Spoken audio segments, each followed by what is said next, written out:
Assalamualaikum warahmatullahi wabarakatuh. Nama saya Azahra Karin Ayadzani. Saya dari Geologi 2019. Di sini saya mendaftar menjadi asisten dosen paleontologi.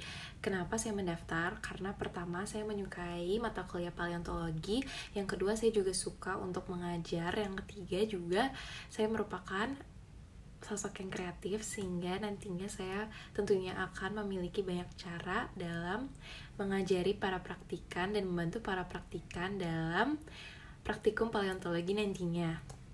Kemudian menurut saya juga memiliki fasilitas yang memadai untuk menjadi asisten dosen paleontologi.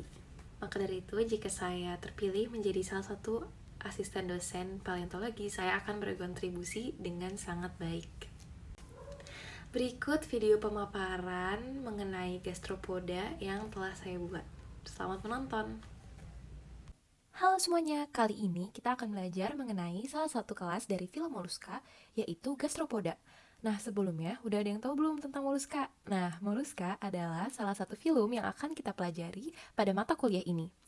Mollusca memiliki beragam spesies, dan menurut Rosenberg pada tahun 2014, terdapat lebih dari 70.000 spesies Mollusca. Saking beragamnya, spesies Mollusca ada yang hidup di darat, laut, danau, hingga air tawar. Nah, terdapat 3 kelas utama pada film ini, yang tentunya termasuk dalam hewan-hewan laut yang familiar di mata kita. Yang pertama ada kelas Bivalvia, di mana contohnya ada kerang dan tiram. Yang kedua ada kelas Cephalopoda, di mana contohnya ada cumi, gurita, dan amonit. Dan yang terakhir ada kelas Gastropoda, di mana contohnya ada siput. Walaupun dibagi menjadi 3 kelas, ketiganya memiliki kesamaan, yaitu memiliki lapisan mantel, rongga mantel, serta radula. Walaupun badannya soft, tapi film ini memiliki hard part berupa cangkang yang kuat sehingga dapat terpreserve dengan baik. Maka dari itu, catatan fosilnya dari Cambrian hingga Pleistocene pun dapat kita pelajari hingga sekarang. Nah, yang akan kita pelajari kali ini adalah gastropoda. Gastropoda berasal dari bahasa Latin, yaitu gastro yang berarti perut dan podos yang berarti kaki. Dan pada kelas ini terdapat 3 kelas utama menurut Jain tahun 2017. Yang pertama ada Prosobranchia, Ophistobranchiata, dan juga Pulmonata. Nah, gastropoda dicirikan dengan coiled shell yang berbentuk berputar dengan satu cangkang saja. Biasanya cangkangnya tersusun atas mineral aragonit.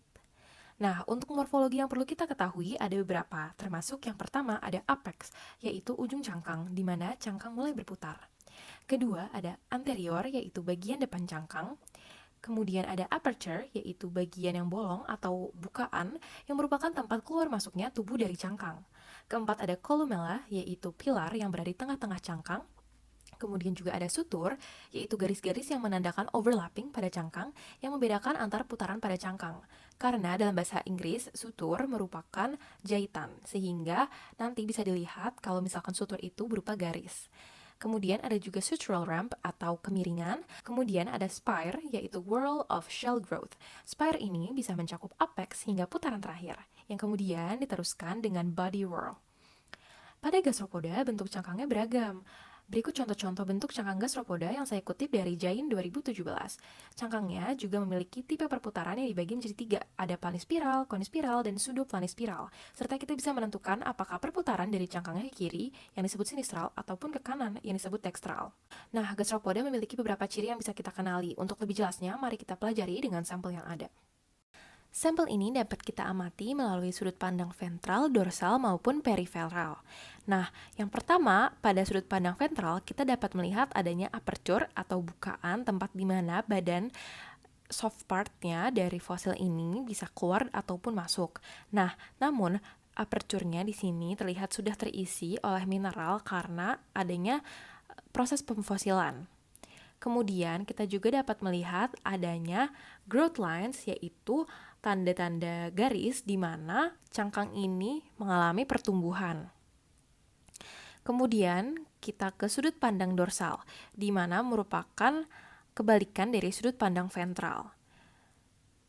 Nah, pada sudut pandang dorsal kita dapat melihat adanya apex pada ujung dari cangkang, kemudian juga terdapat sutur yang membedakan antar perputarannya, kemudian kita juga dapat melihat adanya spire, dan juga di sini terlihat ada sutural ramp atau kemiringan dari cangkang. Terakhir, kita juga dapat melihat adanya growth lines. Dari sudut pandang samping atau dari periferal, kita dapat melihat juga ada apex, ada sutur, growth lines, dan juga ada sutural ramp. Nah, jenis perputaran cangkangnya adalah konispiral. Kenapa? Karena cangkangnya terlihat bertumpuk dan tidak flat. Kalau flat maka namanya planispiral. Kemudian dilihat dari klasifikasi Jain 2017, bentuk cangkangnya termasuk pada convolute.